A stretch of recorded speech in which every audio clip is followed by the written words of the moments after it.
আজকে আমরা গিয়েছিলাম শ্রেয়াকে ভ্যাকসিন দেওয়ার জন্য। তো আমাদের বাড়িতে যে টমিটাকে আনা হয়েছিল, সেই টমিটা শ্রেয়াকে আঁচড় মেরেছে। তো ডাক্তারকে ফোন করা হলো, ডাক্তার বলছে যে সেটা ভ্যাকসিনটা নিতেই হবে, না হলে হবে না। কারণ কি, যেহেতু শ্রেয়া অনেকটাই ছোট, তো শ্রেয়া যদি বড় হতো তাহলেও নিতে হতো, কিন্তু শ্রেয়া অনেকটাই ছোট, তাই ডাক্তার সাথে সাথে বললো আসার জন্য। তো তারপরের দিন আমরা গেছি ভ্যাকসিন দেওয়ার জন্য। তো এই যে শ্রেয়ার ওজন মাপা হচ্ছে, দেখো। আর আমাদের শ্রেয়া বেশি না, জাস্ট দেখতেই পাচ্ছ বেশি ওজন হয়নি। তো সেখানে গিয়ে শ্রেয়ার খিদে পেয়ে গেছে। অ্যাজ ইউজুয়াল সব সময় তো হয় যে বাইরে বেরোলে তো বাচ্চাদের তাড়াতাড়ি খিদে পেয়ে যায়।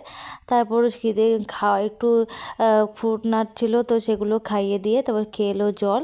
তো সে খেতে খেতে জল খেতে খেতে তো ওইখানে যাওয়ার পালা হয়ে গেল, আমাদের নাম্বার এসে পড়েছে। তো ওর পাপা ওকে নিয়ে যাচ্ছিলো।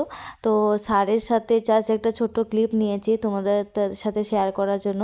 তো স্যারের ছোট্ট একটা ক্লিপ তোমরা দেখতেই পাচ্ছ। তো সেখানে ডাক্তারটা দেখানোর পর শ্রেয়া ওইখান বেরিয়ে পড়লো সেখান থেকে। তো আমাদের দেখা হয়ে যাওয়ার পরে দিয়ে ওকে একটু নার্সগুলো আদর করলো। তো সেখান থেকে আমরা চলে গেলাম।